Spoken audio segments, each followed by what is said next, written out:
우리 같이 말씀 함께 봉독하도록 하겠습니다. 창세기 39장 5절에서 10절. 그가 요셉에게 자기의 집과 그의 모든 소유를 한때부터 여호와께서 요셉을 위하여 그 애굽 사람의 집에 복을 내리심으로 여호와의 복이 그의 집과 밭에 있는 모든 소유에 미친지라.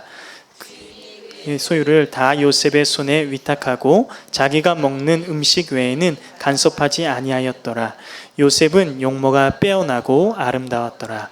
그 후에 그의 주인의 아내가 요셉에게 눈짓하다가 동침하기를 청하니 요셉이 거절하며 자기 주인의 아내에게 이르되 내 주인이 집안의 모든 소유를 간섭하지 아니하고 다 내 손에 위탁하였으니 이 집에는 나보다 큰 이가 없으며 주인이 아무것도 내게 금하지 아니하였어도 금한 것은 당신뿐이니 당신은 그의 아내임이라. 그런즉 내가 어찌 이 큰 악을 행하여 하나님께 죄를 지으리이까. 여인이 날마다 요셉에게 청하였으나 요셉이 듣지 아니하여 동침하지 아니할 뿐더러 함께 있지도 아니하니라. 아멘. 하나님의 그 사랑을 많이 나누는 게 우리가 익숙해졌으면 좋겠고요. 네, 부부간에도 또 자녀간에도 이렇게 사랑합니다라는 말을 잘 하실 수 있었으면 좋겠습니다. 저도 잘 못하는데요. 네, 오늘부터 잘 할 수 있도록 하겠습니다. 네, 오늘 설교는 우리가 누려야 할 참된 자유라는 제목으로 하나님의 말씀, 은혜를 함께 나누기를 원합니다. 제가 영화 보는 걸 상당히 좋아하는데요. 봤던 영화 중에 되게 기억에 오래 남는 영화가 브레이브 하트라는 영화가 있었어요. 혹시 아시는지 모르겠는데요. 멜 깁슨이라는 배우, 되게 유명한 배우인데 그 배우가 주연한 영화고, 그 영화가 어떤 영화냐면 중세 전쟁 영화인데요. 그러니까 멜 깁슨은 스코틀랜드 군인이고, 당시에 이 스코틀랜드가 잉글랜드, 영국의 지배를 받고 있었을 당시 배경인데, 그 멜 깁슨과 이제 함께한 군인들이, 백성들이 빼앗아갔던 자유를 되찾기 위해서 되게 치열하게 전투하고 전쟁해서 결국에 이제 마지막 장면에 멜 깁슨이 이제 눈에 파란색 물감을 칠하고 하늘을 보면서 두 손을 딱 펼치고 프리덤 이렇게 외치는, 이렇게 고상하게는 안 해쳤고요. 되게 용맹스럽고 되게 한에 맺히게 프리덤, 자유 이렇게 외치는 그 영화가 있어요. 그러니까 이 영화를 보면 그들이 빼앗겼던 자유를 되찾기 위해서 엄청난 전쟁 그리고 전투 치열하게 싸워서 결국에는 이 자유를 쟁취하는 되게 아름다운 영화입니다. 한번 안 보신 분들은 나중에 찾아서, 아마 지금쯤이면 공짜가 되어 있을 것 같은데요. 네, 그걸 찾아서 보시면 되게 좋을 것 같아요. 그 중세 시대에도 그랬지만 오늘 살아가는 우리에게 있어서도 이 자유라는 가치는 상당히 중요한 겁니다. 그러니까 자유가 있냐 없냐에 따라서 그 사람이 인권을 존중받고 있는가 아닌가 또 많이 이야기할 수 있을 만큼 이 자유라는 것은 상당히 중요하죠. 자유라는 것을 사전적 정의로 내려보면 이렇게 적혀 있습니다. 사전에 남에게 구속을 받거나 무엇에 얽매이지 않고 자기 마음대로 행동하는 일 또는 그러한 상태, 그러니까 아무도 방해하는 사람 없이 내가 하고 싶은 대로 하는 것, 이게 세상이 내리고 있는 정의죠. 이게 자유입니다. 근래 이렇게 사셨던 적이 있으십니까? 이런 자유를 누리셨던 적이 있어요? 내 마음대로 했던 적. 저는 최근에 언제 그랬냐 생각을 해보니까 그럴 때 있잖아요. 아마 남편분들은 공감하실 것 같은데, 물론 아내를 사랑하지만 그리고 자녀들을 사랑하지만 가끔 집에 딱 왔는데 이제 아무도 없고 저 혼자 있을 때 되게 설레시잖아요. 안 그러세요? 그래요. 제가 청년들의 결혼 로망을 깨는 것 같아서 죄송한데 나쁜 의미가 아니라 혼자 있는 시간이 필요할 때가 있잖아요. 그러니까 딱 집에 왔는데 이제 아내도 없고 애들도 없으면 문을 열으면서 조용하다라는 생각이 들면서 갑자기 이제 막 기분이 좋아져요. 그래서 아내한테 전화를 해서 어디 갔어요? 이러고 보면 뭐 친정에 갔어요. 뭐 애들 데리고 친정에 갔어요. 그러면 이제 뭐 걱정스러운데 그래? 같이 가지 라고 말하지만 사실은 되게 기분 좋을 때가 있거든요. 저만 그런 겁니다. 여자 성도님들 오해하지 마시고요. 근데 그렇다고 막 뭐 엄청난 막 사람들을 불러서 파티하거나 막 그동안 막 모아놨던 무슨 뭘 엄청난 일을 하는 것은 결코 아니에요. 그냥 저 같은 경우에는 집 소파에 누워서 양말을 이제 아무데나 좀 던지고 그리고 이제 그냥 에어컨 틀고 누워 있다가 밥 때가 되면 저희 아내가 극구 반대하는 라면을 이제 끓여 먹는 건 거죠. 그것도 아주 짜게. 그래서 이제 끓여 먹고, 이것도 설거지도 좀 안 하고 이제 방치해 놨다가 이렇게 누워 있는 거. 나태한 거지만 그게 되게 소소한 남자들의 행복 같은 거거든요. 다 아니신 척 하시지만 저랑 비슷한 게 다 있을 거라고 저는 생각을 합니다. 근데 어떤 목사님이 저랑 이 똑같은 얘기를 하시는 목사님 얘기를 들었는데, 목사님이 마지막에 그러시는 거예요. 근데 이게 되게 행복한 일이지만 만약에 친정집 갔던 아내랑 처자식이 1시간도 2시간도 3시간도 하루가 지나고 일주일이 지나고 한 달이 지나고 1년이 지나도 안 돌아오면 그 남편한테 이게 자유겠냐?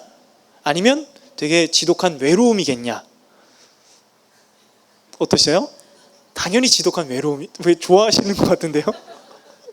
지독한 외로움이겠죠. 자유가 꼭 아무런 울타리가 없이 내가 하고 싶은 것을 아무도 방해하는 것 없이 내 마음대로 하는 거, 이게 세상이 말하는 자유라고 생각할 수도 있겠지만, 근데 분명히 하나님께서 주시는 자유는 세상이 말하는 자유와는 명백하게 다른 겁니다. 오늘 우리가 이 요셉의 이야기를 통해서 하나님께서 주시고 싶어 하시는 자유가 무엇인지, 또 그 자유를 우리가 어떻게 누려야 하는지, 구체적인 모습은 무엇인지에 대해서 살펴볼 수 있었으면 좋겠습니다. 우리가 잘 알고 있는 요셉의 이야기, 한번 이 인생을 간단하게 요약해 보자면, 요셉은 야곱의 아들로 태어났죠. 그러니까 11번째 아들입니다. 막내 바로 위의 아들이죠. 근데 이 막내는 되게 늦둥인데요. 그 전까지는 요셉이 되게 이쁨을 많이 받았어요. 물론 막둥이가 태어나도 이쁨을 받았지만 특별히 이쁨을 받았다고 성경이 이야기를 하고 있습니다. 형들이 못 입는 비단 옷도 막 아빠가 지어서 줬고, 특별히 그 요셉을 너무 이뻐했어요. 왜냐하면 이 야곱에게는 아내가 둘이 있었는데, 알다시피 레아와 라헬, 그리고 레아의 종, 라헬의 종, 총 4명에게서 그 자녀들을 얻었는데요. 그가 특별히 사랑했던 라헬이 낳은 요셉이었기 때문에 더욱 그러했던 것 같아요. 그래서 그 요셉을 상당히 이뻐했습니다. 그러니까 이 요셉은 다른 형제들에 비해서 많은 것을 누렸어요. 할 수 있는 것, 어찌 보면 세상이 말하는 자유의 가치를 다른 형들보다 많이 누렸을 겁니다. 왜냐하면 아버지가 특별히 편애했기 때문이죠.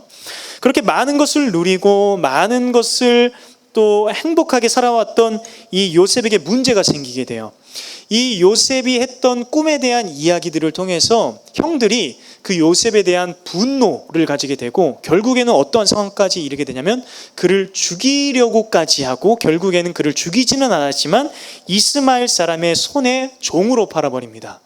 그래서 한순간에 아들에서 종이 되어버렸고, 많은 것을 자유롭게 할 수 있었던 요셉이 이제는 결국에는 오늘 본문에 어떤 상황에 처하게 되냐면 군대 장관 보디발이라고 하는 장관의 종으로 들어가게 돼요. 그러니까 아들에서 종이 됐고 할 수 있던 것이 많았던 요셉이 지금은 그냥 종으로서 주인이 하라는 것만 하게 되는, 집도 먹을 것도 입을 것도 전과는 완벽히 다르게 된 상황에 처하게 된 겁니다. 요셉의 상황을 한번 생각해 보세요. 얼마나 힘들었을까요? 얼마나 외로웠을까요? 형제가 그렇게 많았는데 이제는 그냥 혼자 노예가 된 거예요. 종이 된 거예요. 근데 이 당시에는 그냥 팔렸다고 바로 가는 게 아니라 그 이스마엘 사람들이 또 이 요셉을 끌고 그 종 경매하는 곳까지 이끌어 가서 그 종을 이제 사람들에게 경매를 붙이는 건 거죠. 얼마 이러면 이제 이 보디발이 그 종을 돈 주고 사온 거예요. 그러니까 이게 얼마나 상황이 막 확 급변하고, 이 요셉 주변에는 많은 사람들, 사랑하는 부모님이 있었는데 아무도 없어지게 된 거죠. 그렇게 종으로서 오랜 시간을 보내게 된 겁니다. 그러니까 요셉의 상황을 생각해 보면 얼마나 외로웠을까요? 그리고 또 얼마나 무서웠을까요? 또 반면에는 얼마나 화가 났을까요? 또 자신의 인생을 생각해 보면 지금 이 나락과 같은 인생에 빠져 있는 이 삶이 얼마나 절망스러웠을까요? 그렇게 지금 이 요셉이 종이 되어서 보디발의 집에 딱 들어갔어요. 근데 하나님께서 이 요셉을 형통하게 하셔서 종이지만 종 중에서도 인정받는 종이 되었습니다. 그래서 보디발이 이 요셉에게는 모든 것을 할 수 있게 허락해 줬어요. 그리고 집의 모든 재물을 보는 제일 인정받는 종이 된 겁니다. 그러나 여전히 종이죠. 전의 아들에 비해서는 도저히 비교할 수 없는 종의 신부로 지금 이 요셉이 살아가고 있습니다. 그러던 중에 이 위기인지 기회인지 모르겠지만 이 보디발의 아내가, 이 아내가 요셉에게 눈짓을 해요. 이게 어떤 눈짓일까요? 눈짓. 그러니까 뭐 따라할 수는 없겠지만 아무튼 막 눈짓을 하는 거예요. 눈짓을 해서 뭘 하냐면 동침하기를 청하는 겁니다. 쉽게 말하면 유혹을 하는 거죠, 이 요셉을. 요셉은 지금 이 나이가 명확하게 확실히 몇 살인지는 모르겠지만 근데 이 청소년의 청년의 시기를 보내고 있는 시기예요. 그러니까 우리가 다 그 시간을 겪어봤지만 이 시기에는 상당히 외로움도 많이 타고 이성에 관해서는 상당히 연약한 시기거든요. 이 시기가 말이죠. 청년의 그 피 끓는 청춘의 말이죠. 그러니까 이 시기에 보디발의 아내가 요셉을 유혹하고 있는 거예요. 여러분 한번 생각해 보십시오. 지금 뭐 지긋하신 어르신들께 이 한 여인이 막 유혹한다면 혼내시겠죠. 그러면 안 돼. 그러는 거 아니야. 하겠지만 이 청년의 시기에 이 유혹이 얼마나 강력해요. 그렇죠? 이 젊음의 시기에. 그러니까 이 보디발의 아내가 지금 그렇게 요셉의 긴 외로움을 시간을 지난 이 피 끓는 청춘의 요셉의 이 상황에 유혹을 하고 있는 건 거죠. 여러분 보면 이 사단은 우리의 이 아주 취약한 부분을 늘 공격합니다. 결코 우리의 강한 부분을 공격하지 않아요. 꼭 경제적으로 뭔가 어려움이 있을 때 돈으로 우리를 매길 원하는 게 사탄의 제 계략이고, 우리가 외로움에 빠져 있을 때 우리를 음란한 삶이나 방탕한 삶으로 이끄는 게 이 사탄의 방법이죠. 결코 우리가 묻어나거나 아무렇지도 않은 부분을 건들지 않는다는 거예요. 꼭 그 어려움이 있을 시기에 아주 어려운 방법으로 우리를 꿰내는 건 거죠. 그러니까 우리는 마치 전쟁을 하는 사람들처럼 긴밀하고 기밀하고 깨어 있어야 되는 겁니다. 군대에서 군대기 싫어하시지만 군대에서 그 보초 서잖아요. 나가서 불침번 같은 거 서면 진짜 크게 혼나는 게 뭐냐면 거의 영창 가는 게 뭐냐면 당시 부사관들이나 그 당직 근무하시는 분들이 초소에 갔는데 다가오는 소리를 듣지 못하고 멍 때리고 있다가 그냥 근무관이 들어와서 야 너 뭐해? 그럼 이제 막 어버버 하면 진짜 많이 혼나거든요. 원래 한 10m, 20m 가까이 오면 손 들고 꼼짝마. 그 다음에 이제 암호를 대면 거기서 원하는 암호를 대야 충성, 근무 중 이상무 이러고 이제 막 브리핑 해야 되거든요. 근데 혼나야 되는 이유가 뭐냐면 다가오는 소리가 있는데 원래 이렇게 사주 경계하면서 다가오는 걸 긴밀하게 보고 있다가 이게 아군인지 적군인지 잘 판별하고 이제 해야 되는데 군인이 전쟁 중에 그러지 못하면 바로 죽음이잖아요. 그러니까 되게 기밀하게 있어야 되는 건 거죠. 사실 생각해보면 우리가 살아가는 이 영적 하루하루도 되게 기밀하게 깨어 있어야 됩니다. 이게 위기인지 기회인지 아군인지 적군인지 잘 분별할 수 있어야 돼요. 자 보세요. 요셉에게 만약에 요셉이 하나님을 안 믿는 사람이다. 그리고 세상의 자유를 원하는 사람이다. 내가 원하는 대로 내 맘대로 하는 거. 이게 요셉이 원하는 자유다라고 생각한다면 보디발의 아내가 아무도 없을 때, 군대 장관은 전쟁 때문에 바쁘고 다 내미치고 아무도 없을 때 보디발의 아내가 유혹해요. 와봐 요셉. 그러면 유혹이 전혀 안 되는 목소리지만 그러면 자 보세요. 세상의 자유를 원하면 이게 기회입니까 위기입니까? 기회죠. 옳다구나. 나 너무 외로웠는데 와, 저 아리따운 여인이 나에게 마음을 주는구나. 이게 기회인데 반면에 하나님 편에서 생각해 보면 이건 되게 위기인 순간인 거예요. 긴밀한 순간. 지금 적이 딱 눈앞에 와가지고 이게 지금 적인지 아군인지 판별해야 되는 순간이거든요. 그렇죠? 근데 이게 기밀하게 깨어있지 않으면 그래 아군이구나, 옳다구나, 행복이구나, 이게 즐거움이구나 그냥 받아들이면 그것에서부터 우리의 신앙이 무너지기 시작해야 한다는 겁니다. 이 사단의 공격이 우리 가운데 있음을 우리가 긴밀하게 깨어 있으시기를 주님의 이름으로 축복합니다. 이 요셉에게 있어서 지금 이 유혹이 강력한 거예요. 그러고 나서 이게 요셉에게도 이 유혹 안에서 선택길이 있잖아요. 그냥 받아줄 수도 있고 밀어낼 수도 있습니다. 근데 이 요셉의 상황에서 보면 이 유혹이 강력한 만큼 어찌 보면 우리가 믿음이 연약할 때, 우리의 마음이 하나님을 올바로 향하고 있지 못할 때 우리는 가끔 이런 말을 하면서 이런 유혹들을 그냥 받아들여요. 그 말이 뭐냐면 이건 어쩔 수 없다. 이건 어쩔 수 없는 거지. 이런 말을 마음속이나 입으로 할 때가 많이 있거든요. 생각보다.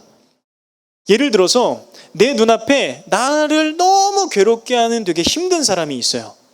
이 사람이 나를 너무 괴롭혀요. 그게 가족은 아니시죠?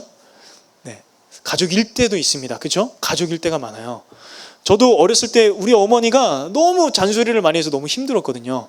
공부하고 왔는데 공부하라 그러고, 그래서 공부를 안 했어요. 제가 공부하고 왔는데 공부하라니까 공부하기가 싫잖아요. 그렇죠? 그러니까 부모님도 꼭 확인해 보세요. 너 공부하고 왔니? 그래서 안 했다면 공부하라고 하시고, 학교 왔다면 과일 한번 깎아주시면 아이들이 좋아할 것 같아요. 아무튼 그러니까 부모님이 그렇게 힘들어할 때 막 마음속에 그렇게 생각하잖아요. 우리 엄마는 진짜 이건 나한테 너무한다. 그러니까 엄마는 도저히 진짜 어쩔 수 없이 미워할 수밖에 없다. 같이 살아가는 주변의 사람들을 말과 행동을 보면서 그 사람 때문에 이렇게 마음속으로 생각하잖아요. 저 사람은 사랑할 수가 없어. 어쩔 수 없이 미워할 수밖에 없어. 그렇게 생각할 때가 있죠. 또 세상을 살아가면서도 세상의 물결이 너무 강해서 100명의 물결이 너무 강하게 막 밀려오는데 나 혼자 우두커니 그 물결 반대에 서서 반대편으로 가자니 이거 너무 말이 안 되는 것 같은 거예요. 그러니까 나도 모르게 이렇게 받아들이죠. 그래, 이건 어쩔 수 없어. 어쩔 수 없지. 대학생들이랑도 많이 얘기해보면, 물론 그건 어른에게도 자유로운 것은 아니지만, 술을 먹는다고 지옥에 가는 것은 아니지만 막 신학적으로 고민하는 청년들이 있거든요.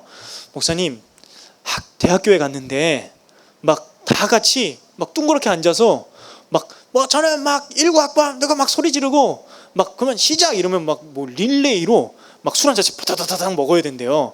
그러다가 제 차례가 오면 제가 어떻게 해야 될까요? 막 물어봐요. 그러면 이 공동체 생활을 파괴하는 그런 선택을 해야 될까요? 야, 그건 진짜 공동체가 아니다. 그건 너를 책임져 줄 수 있는 공동체가 아니다. 믿음으로 담대하게 네가 너의 의사를 밝히면 그래도 하나님이 길을 여실 거다. 그 당시에는 힘들 수 있지만 길게 봐라. 너의 대학생활을 길게 봐라. 이렇게 얘기해주고 보내도 나중에 물어보면 똑같아요. 목사님, 어쩔 수 없었어요. 거기서 막 파도가 밀려오는데 거기서 저 혼자 안 먹는다고 부단하게 일어나기는 너무 힘들었다는 건 거죠. 우리가 연약해서 부족해서 그럴 때가 있지 않습니까? 그렇죠? 살아가면서 이런 순간들이 되게 많아요. 세상의 문화에서도 이게 거부하기에는 너무 탐스러운 것 같아서, 이게 거부하기에는 너무 아름다운 것 같아서 거부하기가 힘들 때가 있거든요. 아담과 하와도 하나님께서 이 요셉에게 허락해 주셨던 것처럼 모든 것을 다 다스릴 수 있게 해주셨어요. 보디발이 요셉에게 허락해 줬던 것처럼 다 허락하셨어요. 근데 딱 한 가지 금하셨는데, 그게 뭐냐면 선과 악을 알게 하는 동산 중앙에 있는 그 나무의 과실, 그거는 먹지 마라 말씀하셨어요. 근데 뱀이 그 딱 한 가지 금한 거를 마치 모든 것을 금한 것처럼 꿰득여가지고, 야, 너 그거 먹어. 하나님이 그거 왜 못 먹게 하냐면 네가 하나님처럼 될까 봐 못 먹게 하는 거야. 그러니까 이거 먹어봐. 그렇게 말하니까 하와가 그 열매를 보죠. 근데 봤는데 거기 성경에 뭐라고 써 있냐면 그게 그렇게 만들 만큼 탐스러웠다, 아름다웠다, 이렇게 적혀 있어요. 그러니까 그게 거부하기에는 너무 탐스럽고 아름다운 것 같은 건 거죠. 그러니까 하와도 자신의 마음에 나도 모르게 이런 말을 하는 것과 같은 거예요. 그래, 이거 뭐 어쩔 수 없지. 이게 이렇게 탐스러운데 이걸 어떻게 거부해? 이걸 먹으면 하나님처럼 될 수 있다는데 이걸 어떻게 거부할 수가 있겠어 내가? 그러니까 그렇게 선악과를 먹는 거예요. 여러분, 곰곰이 생각해 볼 수 있어야 됩니다. 진짜 어쩔 수 없는 걸까요? 그게 진짜 어쩔 수 없는 걸까요? 로마서 6장 16절에 보면 이런 말씀이 있어요. 제가 읽어드리겠습니다. 너희 자신을 종으로 들여 누구에게 순종하든지 그 순종함을 받는 자의 종이 되는 줄을 너희가 알지 못하느냐? 혹은 죄의 종으로 사망에 이르고 혹은 순종의 종으로 의에 이르느니라. 사도 바울이 말하고 있는 게 이게 무엇이냐면 너희 자신은 늘 누군가의 종이라는 거예요. 종으로서 누군가에게 순종한다라는 건 거죠. 그 순종하는 것, 그 순종하는 행동을 하는 건 나는 그 명령을 한 사람의 종이라는 거예요. 쉽게 말씀드리면, 예를 들어서 저희 아내가 저를 괴롭혀요. 막 엄청 힘들게 해요. 저한테 막 밥도 안 주고 막 맨날 막 라면 끓여 먹고 막 썩은 반찬 주고 막 이래요. 지금 그렇다는 게 아니고요. 가설입니다. 그렇게 해서 제 마음에 미움이 막 생겼어요. 미움이 막 생겨서 어떻게 나한테 이럴 수 있어? 어떻게 우리 엄마 귀한 아들인 나를 이렇게 대할 수 있어? 그러면 미움이 생겨가지고 제가 우리 아내한테 막 욕설을 하고 막 괴롭히고 막 자꾸 흔들고 막 집에 안 들어가요. 이해는 되시죠? 어쩔 수 없다고도 생각할 수 있죠. 근데 이게 사실은 뭐의 종으로서 내가 살아가는 거냐면 마음속에 있는 미움이 나를 욕하게 하고 나를 분노하게 하고 나를 불화를 일으키게 해서 내가 그런 행동을 하게 되는 거라면 나는 미움이라는 것의 종으로서 서 있다라는 거예요. 너희가 미움에 순종하고 있다. 지금 사도 바울이 그렇게 말을 하고 있는 거거든요. 우리가 어쩔 수 없다라고 생각하는 거, 그 가치가 돈이든 미움이든 세상의 문화든 뭐 음란한 것이든 세상의 풍파라면 그것에 우리가 어쩔 수 없다라고 생각하고 그것을 나도 모르게 한 발짝 한 발짝 따라가고 있는 삶을 살아가고 있다면 그것은 나도 모르게 내가 세상의 종으로, 죄의 종으로, 사단의 종으로 살아가고 있다라는 거예요. 우리의 삶을 한번 돌이켜 볼 수 있었으면 좋겠습니다. 또 더 나아가서 이 죄의 종처럼 사는 게 아니라 하나님께서 주신 자유인으로 살아갈 수 있는 성도님들이 되시기를 주님의 이름으로 축원합니다. 요셉은 이 강력한 유혹 앞에서도 무릎 꿇는 사람이 아니었어요. 요셉이 오늘 거절하고 있는 내용을 한번 보십시오. 8절과 9절입니다. 우리 아까 읽었지만 다시 39장 8절과 9절 한 목소리로 읽어볼까요? 요셉이로 시작합니다. 같이 읽겠습니다. 시작. 요셉이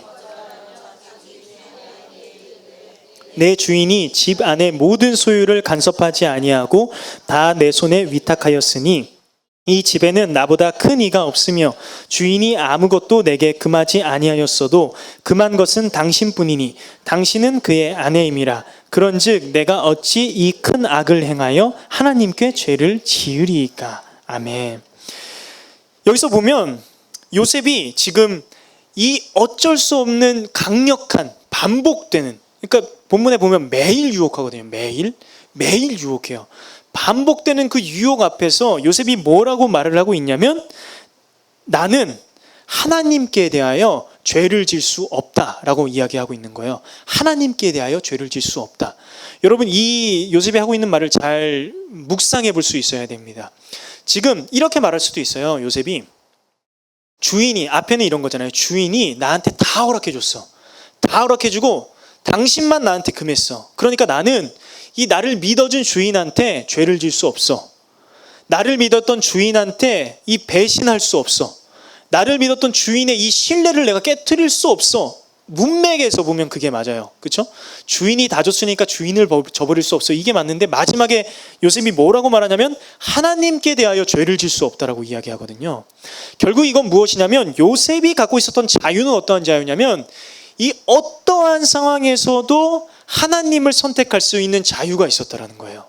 어쩔 수 없는 상황에서도 하나님을 선택할 수 있는 자유가 있었다라는 겁니다. 하나님을 선택할 수 있는 자유. 사실 우리의 모든 문제는 하나님을 선택하는가, 하나님이 아닌 것을 선택하는가에 대한 문제예요. 누군가를 미워하느냐, 아니면 미워하지 않느냐의 선택이 아니라 누군가를 미워하느냐, 아니면 하나님을 선택해서 미워하지 않느냐.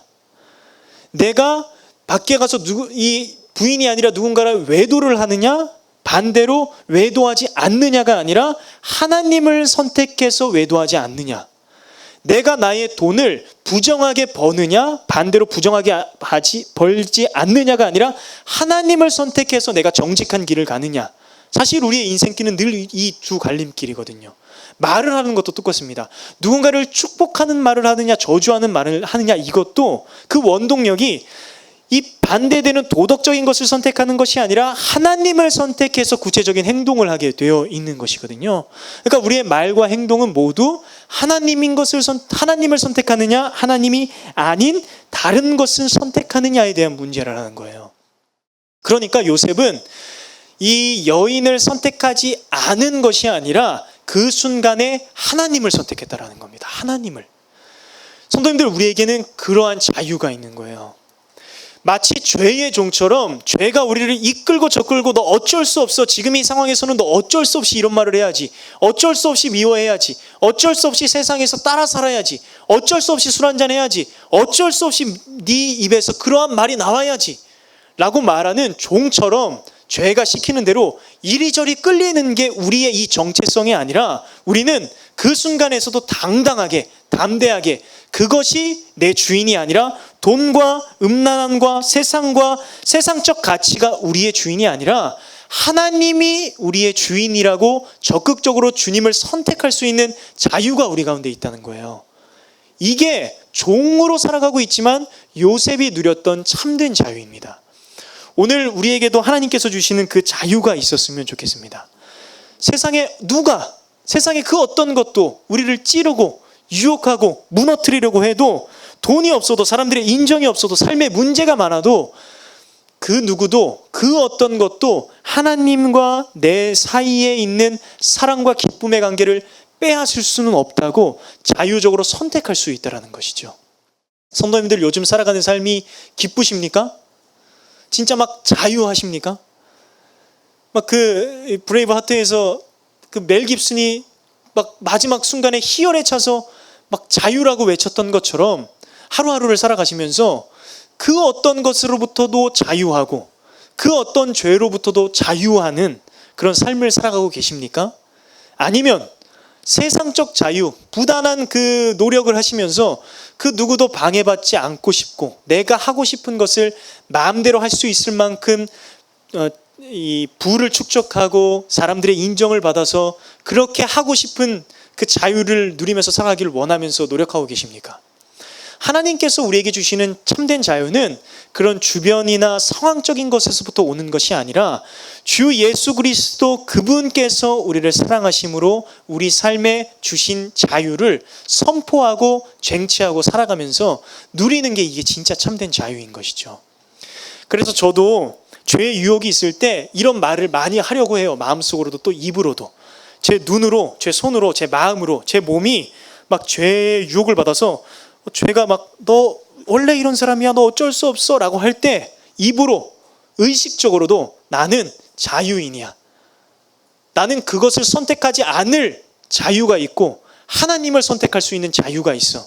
나는 이 자유를 포기하지 않을 거야 라고 그렇게 꼭 쥐고 살아가는 건 거죠. 성도들도 축복합니다. 어쩔 수 없는 상황에서도 하나님을 선택할 수 있는 이 놀라운 자유를 누릴 수 있는 성도님들이 되시기를 주님의 이름으로 축원합니다. 여기서 내가 누리는 자유에서 조금 더 한 발짝 나아가서 이 놀라운 자유는 나를 자유롭게 할 뿐만 아니라 나의 주변을 또 세상을 자유롭게 하는데 아름답게 쓰임받을 수 있는 놀라운 자유입니다. 우리가 하고 있는 모든 신앙적 행위는 나에게도 의미가 있고 또 하나님에게도 의미가 있지만 이 신앙적 행위는 자연스럽게 이렇게 흘러가게 이 세상의 소리로 퍼지게 되어 있게 되죠. 내가 교회 안에서 하는 봉사도 내가 물론 기쁘고 나를 채우기 위해서 하는 것도 있지만 내가 하는 봉사는 하나님께 대하여서 주님, 내 시간과 내 물질이 내 주인이 아니라 하나님이 내 주인이시기 때문에 나는 내 물질과 시간을 하나님께 드림으로 이것이 내 주인이 아님을 노래합니다. 찬양합니다. 이렇게 고백하는 건 거죠. 헌금을 드리는 것도 똑같고 하나님 앞에 시간을 드리는 것도 기도하는 것도 사실 똑같은 의미입니다. 이게 노래가 된다라는 것은 이게 표출된다라는 거잖아요. 이렇게 소리가 돼서 마이크를 타고 나가는 것처럼 내 행위도 소리를 퍼지고 나가서 지금 성도님들이 듣고 계시는 것처럼 내 행위도 귀에 들리지는 않지만 소리가 돼서 흘러나가게 되어 있는 겁니다. 그렇죠? 그러니까 자연스럽게 주변 사람들에게도 영향을 미치게 되어 있는 것이죠. 제가 되게 좋아하는 책 중에 예전에 다음 동산 친구들이랑도 나눴던 책이 있는데 페이버라는 책이 있어요. 베스트셀러, 기독교 서적에서는 얼마 전에도 베스트셀러에 올랐던 책인데 이 책이 뭐냐면 목사님이시면서 미국의 그 하스 건축의 대표이신 CEO이신, 그러니까 영어 이름으로는 팀 하스고 한국 이름으로는 하용록이라는 그 목사님이 쓰신 책이에요. 근데 이 책이 어떤 책이냐면 그 목사님이 이제 잘 사시다가 심장에 문제가 생기게 된 거예요. 그래서 심장을 이식받지 않으면 죽게 되는 병에 걸리신 거죠. 그래서 심장을 기다리고 있는데 마침 기적적으로 아주 건강한 심장이 딱 이 조직에 맞게 되어 있어서 이식을 받을 수 있게 된 거예요. 그러니까 얼마나 감사해요. 막 하나님 말씀 읽으면서 잠언서 읽으면서 복음서 읽으면서 막 준비했었는데 그게 딱 심장에 오니까 하나님이 나를 사랑하시는구나 생각을 했는데, 이제 수술 받기 전날에 이제 이걸 조직 검사를 하려고 의사 선생님이 와서 이제 막 검사를 하시면서 이런 말을 하셨대요. 정말 당신은 축복받았습니다. 얼마나 축복받았는지 몰라요. 이 짧은 시간 안에 딱 맞는 심장을 구하시다니. 그러고 나서 그 말로 끝났으면 좋겠는데 뒤에 하시는 말이, 당신 저 옆방에 있는 한 여인도 지금 이 심장이 당신에게 맞듯이 그 여인에게도 맞는데 이 여인은 한 발 늦어서 이 심장을 이식받지 못한다고. 그러니까 당신이 얼마나 축복받았냐고. 얼마나 마음이 불편해요. 그렇죠? 이 한 심장이 있는데 필요한 사람은 두 사람인데 그 목사님한테 차례가 온 거예요. 근데 그리고 나서 자기도 살아야 되니까, 가족들이 있고 기업이 있으니까 살아야 되니까 그 소리를 자꾸 묵살하려고 해도 묵살되지 않는 거죠, 이 소리가. 그래서 결국 너무나 멋있게도 이 목사님이 이 심장을 그녀에게 주십시오. 그게 딱 책 표지에 써 있어요. 이 심장을 그녀에게 주십시오. 그리고 이 심장을 포기해요. 죽을 수도 있는데. 그래서 그 여인이 심장 이식을 받아요. 그러고 나서 기적적으로 얼마 지나지 않아서 그 심장보다는 건강하지 않은 심장인데 조금 나이가 드신 분의 심장을 이식받을 수 있게 돼서 이식받게 돼요. 그리고 열심히 살아가시죠. 근데 완치된 줄 알았는데 한 10년 정도 지나고 나서 또 심장에 문제가 생겼어요. 그리고 나서 또 병원에 가보니까 또 심장 이식을 받아야 된대요. 근데 미국 법상 심장 이식은 인생에 한 번밖에 받을 수가 없대요. 그러니까 이게 얼마나 이제 죽음이잖아요. 죽음. 근데 놀랍게 그 법에 부연법 같은 게 있는데, 그 법이 뭐였냐면 그 책에 써있기를 자신의 심장을 누군가에게 만약 양보했다면 그 사람은 2번 심장 이식을 받을 수 있는 게 그 의료법 가운데 있었나 봐요. 그래서 그분이 다른 건강한 심장을 이식받게 돼요. 제가 아주 짧게 말했지만 그 책을 읽으시면 그 스토리가 진짜 놀라운데, 이거 되게 아름다운 이야기잖아요. 어떻게 생각하면 그 목사님도 내 심장이 어쩔 수 없는 상황에서도, 이 어쩔 수 없는 상황에서도 하나님의 마음을 생각하고 하나님의 길을 선택했습니다. 그것은 그분에게도 의미가 있고 또 하나님에게도 너무 기쁜 일인 거예요. 근데 그것으로 끝나지 않고 그 이야기를 듣는 사람들, 그 병원의 의사들, 간호사들, 그 이야기를 들은 옆에 환우들 다 뭔가 마음속에 무엇인가 엄청난 메시지가 되는 거죠. 그분의 삶이. 저분이 믿고 있는 하나님은 어떤 분이시길래 이런 어쩔 수 없는 상황에서도 남들과는 다른 무슨 선택을 할까? 어쩔 수 없이 자기 것을 쟁취하며 손을 꽉 쥐어야 되는 상황에서도 손을 넣고 누군가에 이것을 줄 수 있을까? 되게 어려운 일인 것 같지만 그분의 한 일을 통해서 그 주변에 있는 사람들에게 진짜가 무엇인지를 알게 되고 보여주는 일이 되지 않습니까? 그렇죠? 우리가 오늘 하루를 살아가면서 우리 가정에서, 우리의 일터에서 누구도 어쩔 수 없는 상황에서 이럴 수밖에 없다라고 말하는 그 상황에서 하나님의 방법을 따라 하나님의 마음으로 어떤 일 가운데 하나님의 뜻으로 순종할 수 있다면 그 일은 나로만 끝나는 게 아니라 내 주변 사람들에게도 진짜 자유가 무엇이고 진짜 생명이 무엇인지를 보여줄 수 있다는 거예요. 여러분, 그런 우리가 되기를 주님의 이름으로 축원합니다. 이 좋은 땅 교회에서 우리가 하나님께서 우리를 심기셔서 아름답게 자라게 하실 텐데, 그 자라게 하셔서 열매 맺게 하시고 아름다운 느티나무처럼 널리 이렇게 나무가 울창하게 죄송합니다. 울창하게 하실 텐데, 그 나무는 그 동네에 하나 있으면 그거 최고잖아요. 그죠? 시골 같은 데 가면 그 밑에 평상이 있고 그 그늘이 있고 그 안에서 막 아이들이 놀고 바람 쐬고 막 열매라면 열매 뜯어서 같이 웃어서 모여서 옹기종기 먹기도 하고, 그게 좋은 땅에 심긴 좋은 나무잖아요. 그렇죠? 우리도 하나님 앞에서 열심히 살아가고 훈련되어지고 자라나는 것이 우리에게만 끝나는 일이 아니라 이 자유한 삶을 통하여서 또 누군가를 자유하게 하고 누군가에게 참된 진리가 무엇인지를 보여줄 수 있는 그런 귀한 성도님들의 삶이 되시기를 주님의 이름으로 축원합니다. 오늘도 하나님께서 그 자유한 삶으로 우리를 부르고 계시고 우리를 통해서 누군가는 죄에 얽매여서 벗어나지 못하고 세상의 자유를 쫓느라 지친 이들에게 진짜 자유가 무엇인지, 어떠한 상황에서도 누릴 수 있는 자유가 무엇인지를 알려주기를 원하는 그 하나님의 부름에 순종하며 나아갈 수 있는 우리 귀한 성도님들이 되시기를 주님의 이름으로 축원합니다. 이제 말씀을 마무리하도록 하겠습니다. 이 자유라는 것을 제가 지금 설명드렸지만 여러 가지로 설명드려서 뭐 복잡하실 수도 있겠지만 아마 지금까지 들었던 자유는 이러신 것 같아요. 아, 자유하기 참 힘들다, 어렵다, 그런 생각 들지 않으셨어요?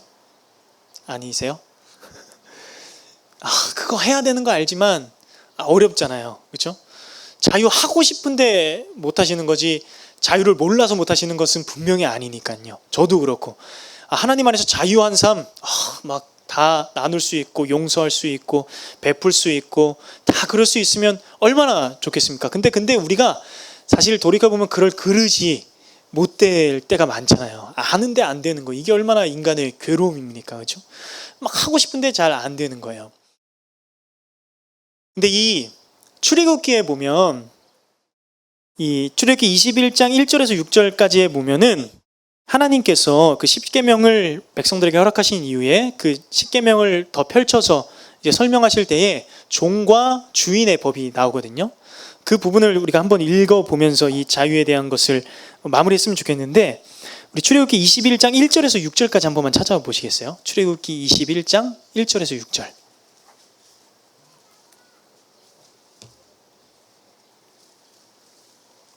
출애굽기 21장 1절에서 6절입니다. 네, 우리 같이 한번 읽어보도록 하겠습니다. 시작. 내가 백성 앞에 세울 법규는 이러하니라. 내가 히브리 종을 사면 그는 6해 동안 섬길 것이요 7째 해에는 몸값을 물지 않고 나가 자유인이 될 것이며, 만일 그가 단신으로 왔으면 단신으로 나갈 것이요 장가 들었으면 그의 아내도 그와 함께 나가려니와, 만일 상전이 그에게 아내를 주어 그의 아내가 아들이나 딸을 낳았으면 그의 아내와 그의 자식들은 상전에 속할 것이요 그는 단신으로 나갈 것이로되, 만일 종이 분명히 말하기를 내가 상전과 내 처자를 사랑하니 나가서 자유인이 되지 않겠노라 하면 상전이 그를 데리고 재판장에게로 갈 것이요 그를 문이나 문설주 앞으로 데리고 가서 그것에다가 송곳으로 그의 귀를 뚫을 것이라. 그는 종신토록 그 상전을 섬기리라. 아멘. 이 법이 뭐냐면, 그러니까 종이 있고 종과 노예 같은 그런 막대하는 예전에 있었던 어두운 역사, 그런 노예가 아니라 진짜 주인과 인격적인 관계를 맺고 있는 이 종이 6년 동안 주인을 섬길 수 있어요. 그리고 6년 동안 최선을 다해서 도망가지 않고 성실하게 섬기면 이 주인은 주인의 마땅한 의무로서 그 종에게 선택권을 줄 수 있어요. 7년째 되는 해에. 그래서 너가 잘 섬겼으니 이제 나를 떠나서 너가 자유인으로서, 종이 아니라 자유인으로서 살 수 있다라는 선택권을 줍니다. 그러니까 종으로서는 되게 감사한 일인 거죠. 평생 종이 아니라 종으로 섬겼지만 이제 자유인이 될 수 있어요. 이전에는 종으로서 하고 싶은 일도 가고 싶은 데도 맘껏 못 갔는데 이제는 내 마음대로 할 수 있는 자유가 주어지게 되는 게 이 7년째 되는 거예요. 아마 종들이 이 시간을 기대했겠죠. 근데 그 뒤 이후에 나오는데 조건이 있습니다. 그게 뭐냐면, 만약 이 종이 종으로 있을 때의 주인이 결혼을 시켜주고 그리고 또 처자식을 낳게 되면 그 종이 떠날 때에 아내와 자식은 놓고 따로 떠나야 되는 거예요. 왜냐하면 잔인한 게 아니라 그 처와 자녀들은 또 이 주인과 개개인으로서 종의 계약을 맺었기 때문에, 그러니까 7년의 자유가 선포되는 것은 그 종뿐이고 가족들은 또 그 6년 동안의 의무를 다 해야 하는 것이죠. 이해되시죠? 네.